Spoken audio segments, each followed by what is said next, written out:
সাকিব আল হাসান ফুরিয়ে গেছে। সাকিব আল হাসানকে খেলানোর কোনো যুক্তি আমি দেখি না। সাকিব আল হাসানের কামব্যাক করা অসম্ভব। সাকিব আল হাসান ক্রিকেটের থেকে রাজনীতিতে বেশি মনোযোগ দিচ্ছে। সাকিব আল হাসান ভুয়া, সাকিব আল হাসান মির্জাফর, সাকিব আল হাসান অবসর নিয়ে নিক। কি এটাই তো আপনাদের মনের কথা, তাই না? আচ্ছা, আপনাকে যদি বলা হয় বুকে হাত দিয়ে বলেন তো, বাংলাদেশের জান, বাংলাদেশের প্রাণ, এই জায়গাটায় সাকিব আল হাসান বাদে অন্য কারো নাম আনতে পারবেন কি?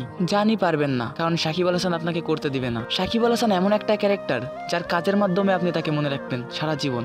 শত রেকর্ডের মাঝখানে আপনি তাকে খুঁজে পাবেন। বিশ্বাস করেন, মাঝে মাঝে অনেক আফসোস হয় এই মানুষটা এখনো বাংলাদেশে জন্মগ্রহণ করলো। আজকে যদি বাংলাদেশ বাদে ইন্ডিয়া, সাউথ আফ্রিকা, অস্ট্রেলিয়ায় জন্মগ্রহণ করে ওয়ার্ল্ডের 1 নাম্বার অলরাউন্ডার হইতো, শুধু হইতো না, একটানা 15 বছর ধরে রাজত্ব করতো 1 নম্বরে, তাহলে এই বাংলাদেশের মানুষ আমরাই বলতাম, দেখো ওই সাকিবের মতন হয়ে দেখাও। বাংলাদেশে জন্মগ্রহণ করায় সাকিব আল হাসান শুধু বাংলাদেশের মানুষের আইডল না, সারা বিশ্ব ক্রিকেটের আইডল। অনেকে হইতে চায় সাকিব আল হাসানের মতো। সাকিব আল হাসানের তুলনা শুধু শুধু জ্যাক ক্যালিসদের সাথে হয় না, তার কারণও আছে। আজকে সকালে ঘুম থেকে উঠে দেখি টি-20 অলরাউন্ডার র্যাঙ্কিংয়ে সাকিব আল হাসান 5 নম্বরে চলে আসছে। বিশ্বাস করেন, এটা দেখে আমার এতটাও খারাপ লাগেনি, কারণ আমি জানি সাকিব আল হাসান আবার নিজের জায়গায় ব্যাক করবে। খারাপ আমার তখন লাগছে যখন আমি এটা নিয়ে একটা পোস্ট করি যে সাকিব আল হাসান অলরাউন্ডার র্যাঙ্কিংয়ে 5 নম্বরে চলে আসছে টি-20তে। তখন সেই পোস্টে সবাই কমেন্ট করে আলহামদুলিল্লাহ, আলহামদুলিল্লাহ, আলহামদুলিল্লাহ। আরও অবাক আমি তখন হই যখন দেখি এরা সবাই বাঙালি। আরে ভাই, সাকিব আল হাসান আমাদের বাংলাদেশের ছেলে,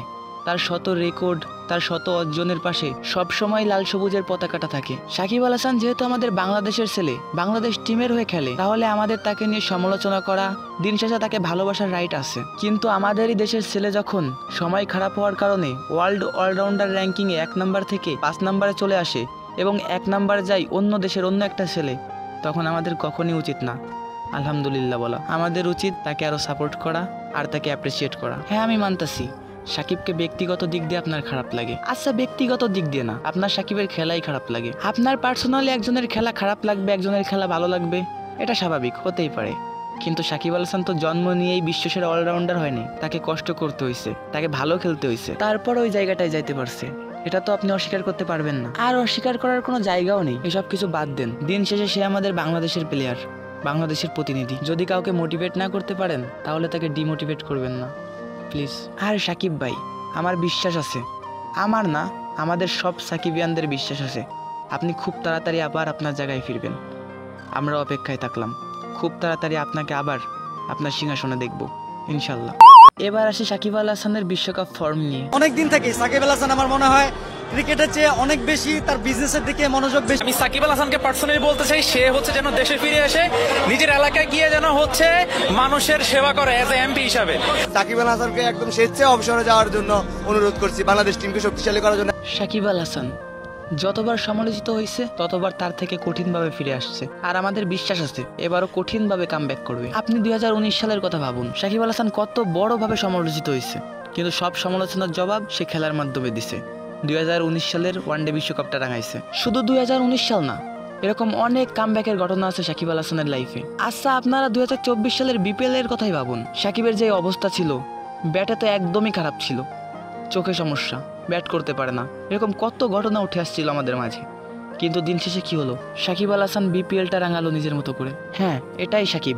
সাকিব নামটার উপর আপনি বিশ্বাস রাখুন, ঠকবেন না। জানি সাকিব আল হাসান এই কথাটা শুনবেন না, কিন্তু কোটি সাকিবিয়ান ভক্তদের হয়ে একটা কথা বলতে চাই, সাকিব ভাই, আপনি সেরা, আপনি সেরা ছিলেন, আপনি সেরা আছেন, আর আপনি শেষও করবেন সেরা হয়ে। আর এসব আবাল মার্কা হেটার্সদের দিকে কান দিবেন না, এদের কাজই হচ্ছে উল্টোপাল্টা বলা। এরা যদি আসলে ক্রিকেটটা বুঝতো তাহলে কখনই আপনাকে নিয়ে সব সমালোচনা করতো না।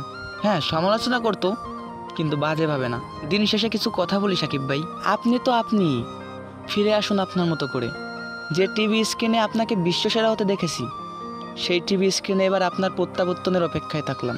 মনে পড়ে পুরনো আপনাকে, আমরা জানি আপনি ফিরে আসবেন, ফিরে আসবেন আরও শক্তিশালী হয়ে। শেষটা রঙিন হোক এই অপেক্ষায়। We believe in you Shakib Al Hasan, please come back. তো গাইস, আজকের ভিডিওটা এই পর্যন্তই ছিল। আজকে কোনো রোস্ট ভিডিও দিলাম না, আসলে মনটা খুব খারাপ, আর ভালো লাগতেছে না, অনেক কষ্ট হচ্ছে। একজন সাকিবিয়ান হয়ে সবার মুখ থেকে সাকিবের অবসর নেওয়ার কথা শোনা আর মেনে নেওয়া অসম্ভব, যেটা আমিও পারতেছিলাম না। আমার যেখানে ভাবতেই দম বন্ধ লাগে যে সাকিব আল হাসান একদিন অবসর নিয়ে নিবে, সেখানে এখন অবসর নেওয়ার কথা শুনলে তো মানে আমি বোঝাইতে পারবো না। যাই হোক গাইস, ভিডিওটা এই পর্যন্তই ছিল, আর সবাই দোয়া করবেন সাকিব আল হাসান যেন আবার তার নিজের রূপে ফিরে আসে। নিজের জায়গায় ফিরে আসে। আল্লাহ হাফেজ গাইস।